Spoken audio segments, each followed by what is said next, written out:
시간 다 같이 일어나셔서 오늘 우리에게 선포될 하나님 말씀 봉독해 올리겠습니다. 오늘 우리에게 주실 하나님 말씀은 구약성경 에스겔서 37장 1절에서 6절 말씀입니다. 구약성경 1209쪽 에스겔서 37장 1절에서 6절 말씀입니다. 찾으셨으면 저와 여러분이 한 절씩 교독해 올리겠습니다. 여호와께서 권능으로 내게 임재하시고 그의 영으로 나를 데리고 가서 골짜기 가운데 두셨는데 거기 뼈가 가득하더라.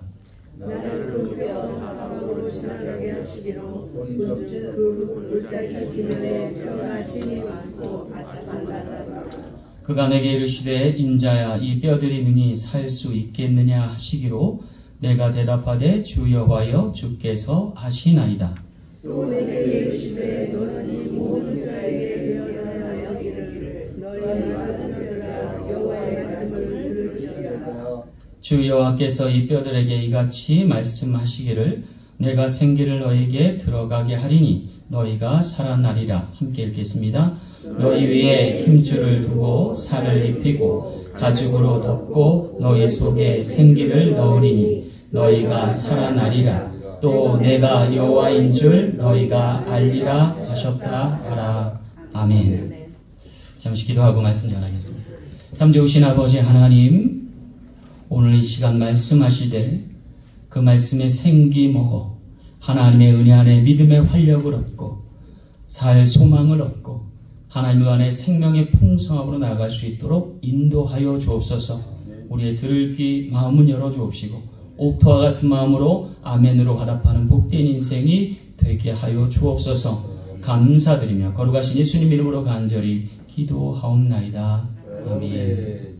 할렐루야. 미국 기독교에서요, 목회자들의 무덤이라고 불리는 곳이 있었답니다. 바로 미국 콜로라도 스프링스 지역이라고 하는데요. 이은즉슨 이 지역 사회는요, 교회가 더 이상 힘을 발하지 못할 뿐 아니라 온갖 사이비들이 난무해서라고 합니다. 심지어 이곳에는요, 미국의 사탄 숭배자들의 최대 모임이 열렸고 무당과 점성수달로 판치는 곳이 되어버렸답니다. 그래서 이곳에 대규모 이러한 모임들이 있고 나면 흉측하게도 거리에는 발과 발목이 잘린 고양이들의 사체가 난무하기까지 했었다 합니다. 그런데 이런 곳에 교회를 개척한 목사님이 한 분 계셨답니다. 테드 해거드 목사님이라고 하는 분인데요. 당시 목사님은 앙상하게 뼈만 남은 허름한 창고 하나를 개조해서 거기에 뉴 라이프, 새 생명 교회를 개척했다고 합니다. 문제는요, 첫 예배를 드린 후부터 매일 밤마다 사탄 숭배자들과 우상 숭배자들이 교회 근처에 찾아와 협박하기 일쑤였답니다. 심지어 교회당 벽에는요, 페인트로 너는 내일 죽는다, 우리가 너를 죽일 것이다 라고 글씨를 새겨넣기도 하였답니다. 심지어는 그에게 협박과 함께 총알이 든 편지가 배달된 적도 있었는데요. 거기에 적혀 있기를 내일 아침 너는 교인들 앞에서 쓰러져 죽을 것이고 다시는 네 아들을 보지 못할 것이다 라고까지 보내기 되었다라고 하는 거예요. 하지만 해거드 목사님은요, 이 사탄 숭배자들의 협박에 굴하지 않았다고 해요. 오히려 더욱 하나님을 의지하고 굳건하게 목회 사역에 전념하게 되었답니다. 그러자 교회를 찾는 사람들이 하나 둘씩 늘어나게 되었고 어렵사리 자리한 교회는 든든히 뿌리 내리게 되었답니다. 그리고 수년이 지나자 마침내 해거드 목사님과 교회는 날로 번창하게 되었고 미국 복음주의 협회 회장까지 역임하는 놀라운 변화가 있게 되었답니다. 그는 이 복음주의 협회 회장의 취임사에서 오늘 본문 말씀과 같은 에스겔 골짜기를 언급하며 해골처럼 무섭고 삭막한 곳에 주님이 임하시면 놀랍게 변화됩니다 라는 메시지를 전하게 되었답니다. 뿐만 아니라 작금의 콜로라도 스프링스 지역은 이제 미국 최고의 휴양지 중에 하나로 탈바꿈하기까지 했다고 합니다. 어쩌면 이 모든 것이 하나님의 역사가 아닐까 싶습니다. 오늘 본문 말씀에서도 선지자 에스겔에게 동일한 질문을 쏟아 놓으십니다. 이 뼈들이 능히 살 수 있겠느냐? 어쩌면 이 물음과 질문은 오늘 우리의 가정과 교회에도 해당될지 모릅니다. 이 교회가 능히 살 수 있겠느냐? 이 가정이 능히 살 수 있겠느냐? 이 나라가 능히 살 수 있겠느냐라는 물음과 연장해서입니다. 이 물음에 대한 답은 오직 하나입니다. 하나님이 함께 하십니다. 하나님이 임재하시고 동행하시면 가능할 줄 믿습니다. 우리가 내게 능력 주시는 자 안에서 모든 것을 할 수 있음을 고백하여서 이 부활의 신앙에 동참할 수 있는 우리 모든 지체 되시길 간절히 소망합니다. 자, 그렇다면 하나님은 뼈만 남은 교회와 가정, 나라를 무엇으로 어떻게 능히 살리실까요? 오늘 말씀을 통해 귀한 깨달음 얻는 저와 여러분 되시길 간절히 소망합니다.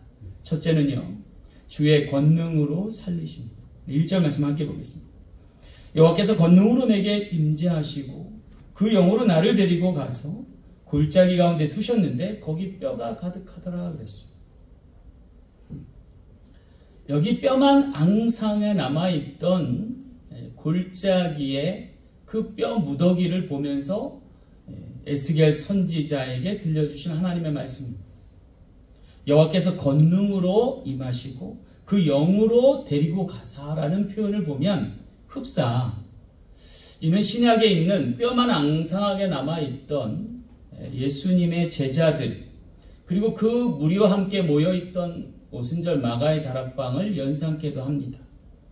사도행전 1장 8절 말씀에 주신 그 뼈만 앙상이 남겨 덩그러졌던 제자들의 무리 가운데 주님이 말씀하시는 것은 성령이 너희에게 임하시면 너희가 권능을 받고 예루살렘과 온 유대와 사마리아 땅까지 이르러 내 증인이 되리라 하셨어요. 너희에게 성령이 임하시면 너희가 권능을 받고라는 이 말씀이 오늘 본문 1절 말씀과 흡사해요. 여호와께서 권능으로 내게 임하시고 그 영으로 나를 데리고 가서라는. 놀랍지 않아요? 이 오순절 마가의 다락방에 교회가 태동하기 이전에 수백 년 전에 에스겔 선지자에게 하신 말씀이 거의 유사하다는 거예요.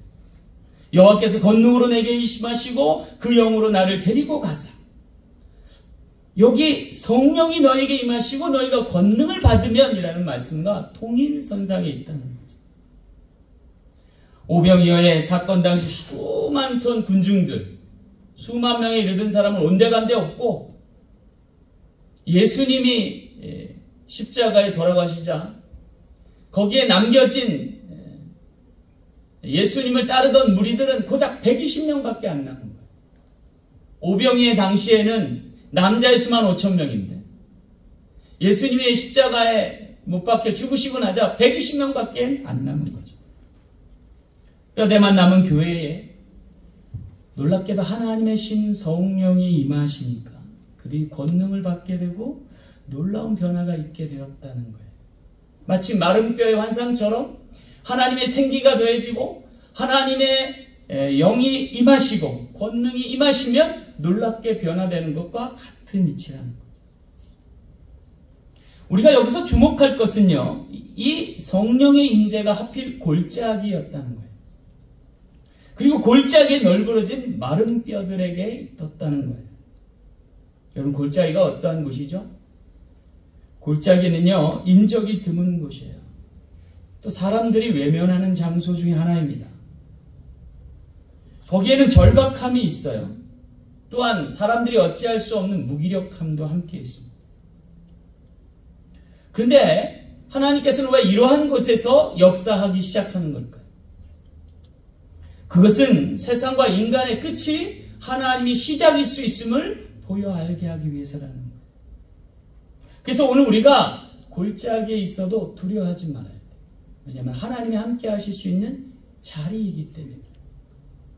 다윗은 시편 23편 4절에 다음같이 고백합니다. 내가 사망의 음침한 골짜기를 다닐지라도 해를 두려워하지 않을 것은 주께서 나와 함께 하심이라 그랬어요. 여러분, 왜 골짜기를 다녀도 두렵지 않아요? 그 골짜기 가운데 함께 하실 하나님을 보기 때문이죠.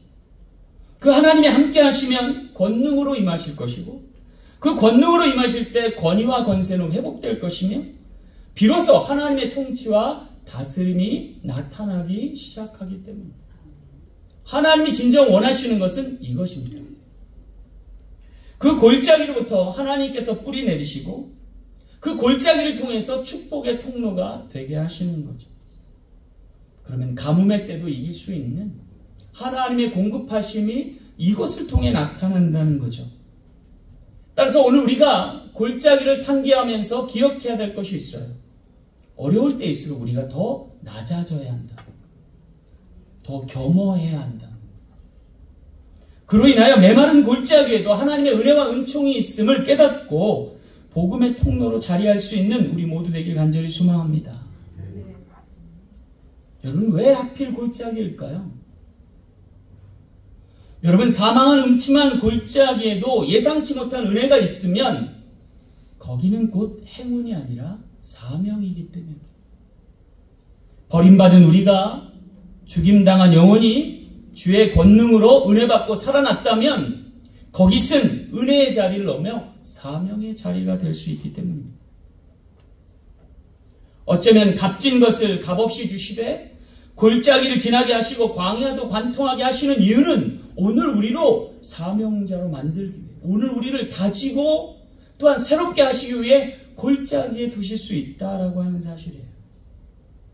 여러분, 사실 인생에서 가장 많이 성장할 때가 언제냐면 내가 골짜기에 떨어질 때, 사망의 음침한 곳에 버려질 때, 아무도 나를 생각지 아니하고 기억지 아니하고 나를 위해 애통하지 아니하고 불쌍히 여기지 아니한 그때가 가장 내가 성장할 때요. 왜냐하면 그곳에서 하나님 만날 수 있기 때문입니다. 그리고 비로소 거기서 오늘 우리가 하나님이 어떻게 역사하시는지를 배워 알게 되고 그 하나님의 역사에 나도 동참하게 되는 거예요. 그래서 비로소 그늘진 사람들의 고통을 이해하게 되고 그들의 눈물을 닦아줄 사람이 되어가고 그로 인해서 우리가 전하는 위로가 참 위로가 될 수 있기 때문입니다. 하나님의 선하심은 여기에 있습니다. 잊혀져 마른 뼈와 같이 버림받은 영혼들을 일깨우셔서 그 아름다운 도구가 되게 하시기 때문입니다. 그곳에서 베풀어진 은총이 진정한 은총이 될 수 있고 그곳에서 만나주시는 주님과의 동행이 가장 오늘 우리에게 복된 행보가 될 수 있기 때문입니다. 여러분, 성경의 위대한 인물들의 공통점이 뭡니까? 하나같이 사망의 음침한 골짜기를 걸어본 적이 있는 사람이라는 거예요. 여러분, 아브라함이 그렇습니다. 야곱이 그러합니다. 요셉이 그러했고 모세가 또한 그러했고 다윗이 그러했습니다. 그들의 위대함은 높음에만 있지 않습니다. 낮은 곳부터 높은 곳까지 올리시는 하나님의 역사가 함께하기 때문에 그 능력 주시는 자 안에서 우리가 모든 것을 행할 수 있는 조화로움 되시길 간절히 소망합니다. 교회도 마찬가지예요. 교회도 마찬가지. 오늘 제가 이 말씀을 괜히 택했나 싶을 정도예요. 우리 교회가 지금 뼈만 앙상이 남았어요. 와, 오늘 뭐 폭탄 맞은 것 같아요. 그죠? 아프신 분들 즐비하고요. 타주 가신 분들 많고요. 또 갑자기 일이 생겨서 직장에 출근하신 분도 계시고, 와, 어떻게 이렇게 하나님이 시나리오를 쓰실 수 있나라는 생각까지 들 정도. 네, 폭탄 맞은 자리가 듬성듬성 많죠. 하지만 여러분, 오늘 메시지처럼 뼈한 앙상이 남아서도 하나님 이곳에 함께 하시면 능히 채우시고 살리시는 역사가 있게 될 줄 믿습니다. 오늘의 골짜기를 잊지 마시고 이것이 하나님의 영혼으로 가득 찰 때 진정 하나님이 하셨음을 고백하며 영광 돌리시는 모든 지체 되시길 간절히 소망합니다. 두 번째로 주의 사랑으로 살리십니다. 오늘 3절 말씀 보겠습니다. 그가 내가 이르시되 인자야 이 뼈들이 능히 살겠느냐 하시기로 내가 대답하되 주 여호와여 주께서 아시나이다 그랬습니다. 여기 말씀을 가만히 음미해 보면요, 뼈만 앙상이 남아있던 베드로에게 나타나셔서 사랑의 고백을 이끄셨던 주님의 말씀과 유사함을 느껴요. 한번 보실래요? 이 뼈들이 능히 살 수 있겠느냐라는 말씀은 네가 나를 이 사람들보다 더 사랑하느냐라는 음성과 비슷해요. 또 여기 선지자가 주 여호와여 주께서 아시나이다 라고 하는 대답이 마치 베드로가 주여 내가 주를 사랑하는 줄 주께서 아시나이다. 굉장히 유사하죠. 구약의 말씀과 신약의 말씀이 별개의 말씀이 아닌 것을 우리가 감지하게 되죠. 어쩜 당시 갈릴리로 낙향했던 베드로의 삶과 신앙은 마치 마른 뼈와 같이 앙상하게 남아있을 거예요. 겨우 삶을 지탱할 정도로 명맥만을 이어가던 그의 부러지고 어그러진 신앙만이 남아있는 듯 해 보입니다. 어쩌면 그가 살아도 사는 게 아니고 산다 해도 죽은 것 같은, 아니 도리어 죽지 못해 사는 형국이었을 거예요. 그도 그럴 것이 그토록 사랑하던 주님. 다른 사람은 다 어쩔지 모르겠지만 나는 주님을 따르겠다고 고백했던 그가 주님의 예언대로 네가 다구기 전에 나를 3번 부인하리라 한 말씀대로 자기가 그렇게 세상에 부끄럽게 고백을 했죠. 제자들 볼 면목도 없고 다른 사람들 눈치 보여서 고향 갈릴리로 돌아가서 고기나 잡으려고 들이우는데 뭐 빈그물만 낚는 거죠. 근데 그때 주님께서 오셔서 물으시잖아요. 네가 나를 이 사람들보다 더 사랑하느냐? 차마 대답 못하고 내가 주를 사랑하는 줄 주께서 아시나이다 라는 고백밖에는 못 드렸던 거죠. 근데 여러분 그거 아십니까? 살아가는 것과 사랑하는 것은 매한 가지라는 것. 살아갈 힘이 없을 때 더욱 사랑이 필요한 이유가 여기 있다는 거죠. 네가 나를 사랑하느냐? 베드로의 말문이 막혔을 그때에, 가슴이 메어지고 무너질 그때에, 어쩌면 주님이 네가 나를 사랑하느냐라는 것은 그에게 반문을 일으켰을지 몰라요. 사랑하기는 한 거냐라는 걸로 들렸을지도 모를 일이고, 살아가고는 있는 거냐라고 물으실 때에 사랑과 연동되어서 그가 가까스로 힘내어 말합니다. 내가 주를 사랑하는 줄 주께서 아십니다. 차마 내가 주님을 사랑합니다 라고 고백 못하는 그의 심경이 담겨 있는 거죠. 근데 그 고백을 들으시고 주님이 뭐라 하세요? 내 양을 먹이라, 내 양을 치라, 내 양을 먹이라 3번 말씀하시죠. 다시 말하면 너 아직 살 이유 있어. 너에게 주어진 양이 있어. 그러니 살아야 돼. 사는데 사랑하며 살아야 돼. 그래야 살아갈 수 있어. 그것이 너의 사명이야 라고 일깨워 주시는 거죠. 오늘 여기 에스겔 선지자도 마찬가지예요. 포로로 붙잡혔다가 다시 돌아왔는데 예루살렘에 비롯한 전 국토가 초토화되어 있어요. 하나님 어떻게 살라고요? 성전은 파괴됐고 성벽은 무너졌고 세간 살림살이 농사 지을 땅도 황폐화됐는데 어떻게 살아요? 근데 주님은 그에게 환상 가운데 골짜기로 데려가서 뼈만 앙상하게 남아있는 뼈무더기 앞에서 이 뼈들이 능히 살겠느냐라고 물으시는 거죠. 사랑하는 성도 여러분, 하나님이 함께 하셔야 살아날 줄 믿습니다. 어떻게 살아갑니까? 사랑하며 살아요. 내가 너희를 사랑한 것처럼 너희도 사랑하면 살아가게 돼. 여러분, 하나님께서 세상을 얼마나 사랑하는 줄 아십니까? 독생자를 내어주시기까지 사랑하시잖아요.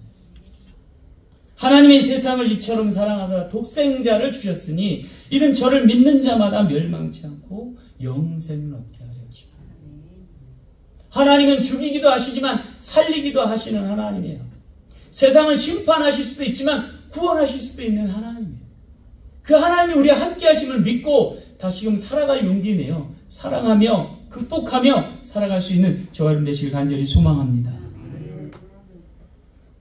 여러분, 베드로가 이 살아갈 이유와 사명을 부여받고 어떻게 사역하기 시작한 줄 아십니까? 죽기까지 사랑하며 영혼들을 케어해서 다시금 살려내잖아요. 여러분, 이 베드로가 얼마나 용기 없고 또 주님을 신실하게 따랐든지 거꾸로 십자가 지기까지 사도로서의 직무를 다 하잖아요. 아마 주님께로 향했던 베드로가 주님께 허가하면서 주님, 저 열심히 살았지요? 더 사랑하려고 애썼습니다 라고 고백했을 것 같고, 주님이 잘했다, 착하고 충성된 종아하며 맞아주셨을 줄로 믿습니다. 오늘 우리에게도 그와 같은 놀란 사랑의 결실과 하나님 은혜의 능력이 함께 하시는 귀한 지체 되셔서 다시금 사랑으로 살아나는 우리 모든 지체 되시길 간절히 소망합니다. 마지막 세 번째, 주의 말씀으로 살리십니다. 오늘 4절 말씀 보겠습니다. 또 내게 이르시되 너는 이 모든 뼈에게 대언하여 이르기를 너희 마른 뼈들아 여호와의 말씀을 들을지어다. 여기 마른 뼈에게도 말씀하시는 하나님을 볼 수 있어요. 여러분, 마른 뼈는요, 여기 죽어서 시체가 주검이 되고 그 주검이 더 바싹 말라서 살과 피와 힘줄은 다 없어지고 뼈만 남은 거예요. 근데 그 뼈조차도 바싹 말라버린 거죠. 그런데 거기다가 말씀하시면 뭔가 변화가 일어날까요? 소귀의 경일기라 할 수 있죠. 이 부질없는 이 경우에서도 여기 말씀은 놀라운 변화를 야기하여 주십니다. 그것은 바로 거기서부터 다시금 뼈들이 맞춰지고 살들이 붙어지고 신경이 살아나서 살아있는 군대로 변화되는 놀라운 환상을 보여주십니다. 아마 에스겔 선지자가 놀랐을 거예요.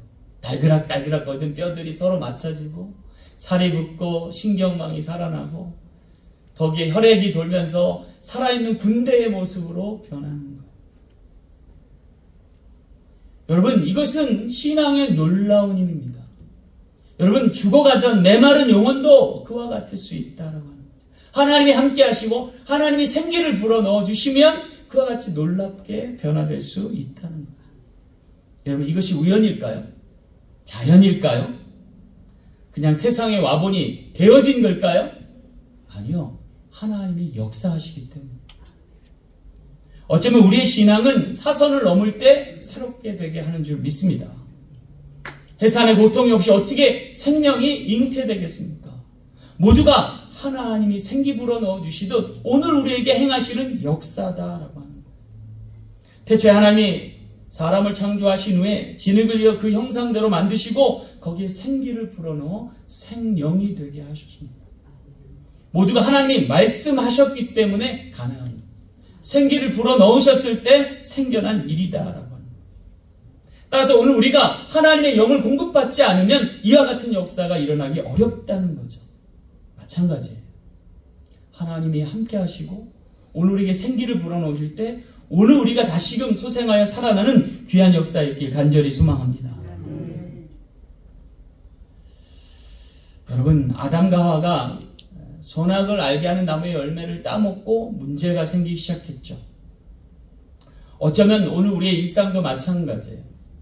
하나님과의 관계가 어그러지고 주님 안에 분리가 되면서부터 오늘 우리의 삶이 엉망이 되어갈 수 있어요. 오늘 우리의 가정도 마찬가지입니다.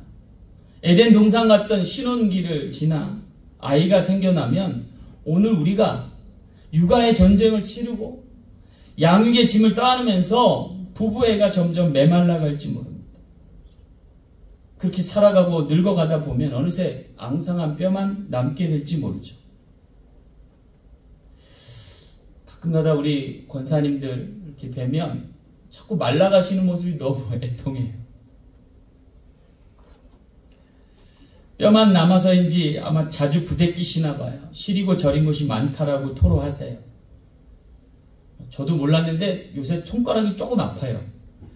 옛날에 군대에서 얼음물 깨고 야상 막 씻던 게 생각나는데 찬물 닿으면 굉장히 시릴 때가 있어요. 근데 저는 아직 젊잖아요. 그죠? 이 어르신들은 어떻게 했나라는 생각을 해요. 자꾸 살은 없어지고 뼈만 남고 뼈는 부대껴서 아프고 시리면 참 서럽겠다라는 생각을 해보게 됩니다. 뿐만 아니라 이제 살아갈 날이 얼마 남지 않았다라고 하는 강박이 자리하면서부터 더 불안하고 초조하시겠다라는 생각도 듭니다. 세월에 장사 없는 것이 인생이 아닌가라는 것을 되짚어 보게 되는 거죠. 그럴 때면 어쩌면 누군가 모두가 이 마른 뼈의 심정을 갖게 되지 않을까라는 생각입니다. 더는 기쁨도 줄어들고 소망도 잦아질 때, 우리를 지치고 메마른 삶으로 내몰릴 때 과연 오늘 우리에게 필요한 게 뭔가? 생기를 공급하시는 하나님의 은혜의 말씀인 줄 믿습니다. 오늘 우리 삶도 마찬가지죠. 잔잔할 날 없는 직장 생활도, 불황에 허덕이는 비즈니스도, 또 내 마음과 내 뜻대로 움직여주지 않는 우리 자녀들의 문제까지 더해지면 오늘 우리의 피로에 찌든 몸이 잘 추스려지지 않겠다는 생각입니다. 사랑이 식어버리고 메마른 집에, 그 불 꺼진 집에 들어가는 것이 그 어떤 때보다 싫어 몸서리 칠 때가 있잖아요. 그러한 가정을 구원할 것이 무엇일까? 돈일까요?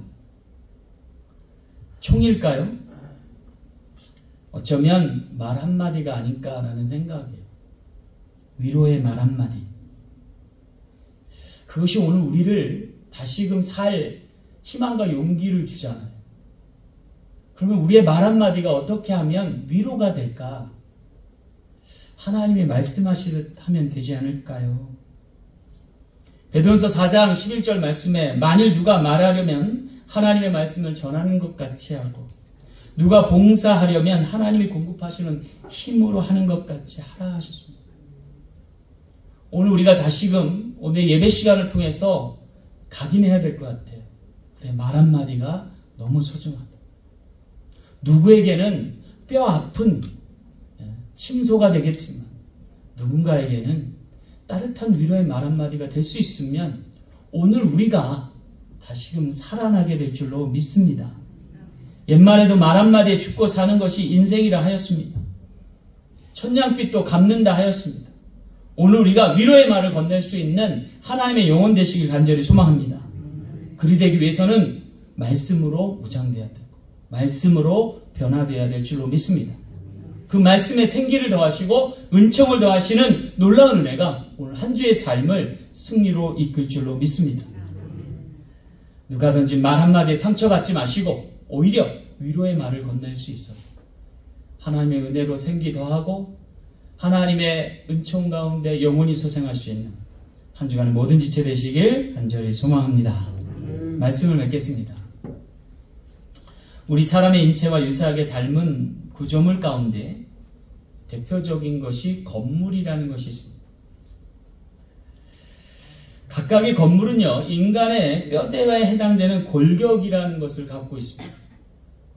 또 피부에 해당하는 외벽을 갖고 있고, 호흡계통인 통풍장치와 신경계통인 배선이 자리합니다. 이 모든 것이 고려되고 통합될 때에 멋진 건물, 아름다운 건물이 되듯이 오늘 우리의 인생도 아름다운 인생이 될 줄로 믿습니다. 하지만 그런 건물도 시간이 지나면 노후되고 낙후되어 흉가처럼 뼈만 앙상하게 들어설 때가 있습니다. 하지만 여러분, 그곳에 건축가의 손길이 닿고 리모델링의 역사가 일어나면 놀라운 건물, 이전보다도 아름다운 멋진 건물로 변화될 수 있습니다. 오늘 우리의 인생도 그와 같이 하나님이 시공하시고 재생하시면 놀라운 영혼으로 변화될 줄로 믿습니다. 하나님의 임재와 하나님의 역사가 뼈만 앙상이 남은 사람을 구원하시고 다시 살리게도 하는 귀한 역사가 나타나게 될 줄로 믿습니다. 어떤 건물이 좋은 건물인지 아는 방법이 있답니다. 그것은 불이 나거나 태풍이 몰아쳤을 때입니다. 모래 위에 지은 집이 아니라 반석 위에 지은 집은 화재나 태풍에도 결코 쓰러지지 않기 때문입니다. 우리 인생도 다시 일으키시고 새롭게 하시는 건축자와 같은 분이 한 분 계십니다. 바로 이 땅에 몫으로 사신 예수님이십니다. 그분이 오늘 우리를 다시 재건하실 수 있습니다. 다시금 리모델링 하실 수 있습니다. 주님께 저와 여러분의 삶을 의탁하시면 어떻겠습니까? 앙상이 뼈만 남은 골격만 남아 허덕이는 우리의 인생도 주님이 매만져 주시면 놀랍고 아름다운 건물처럼 아름다운 인생으로 빚어지게 될 줄로 믿습니다. 그 주님을 의지하고 한 주간 승리하시는 저희 모든 지체 되시길 간절히 소망합니다. 기도하겠습니다. 참 좋으신 아버지 하나님, 마른 뼈의 환상을 통해서 우리 어그러진 인생을 되살리시며 또 영생의 축복을 허락하신 주님의 능력을 배워 알게 되었습니다. 한 주간도 주님의 권능으로, 주님의 사랑으로, 주님의 말씀으로 다시금 일어나 주님과 함께 복된 생을 영위하며 구원의 역사를 통해 천국 바라보며 순례하는 귀한 인생들 되게 하시되 한 주간 말씀으로 넉넉히 승리케 도와 주옵소서. 감사드리며 걸어가신 예수님 이름으로 간절히 축복하며 기도하옵나이다. 아멘.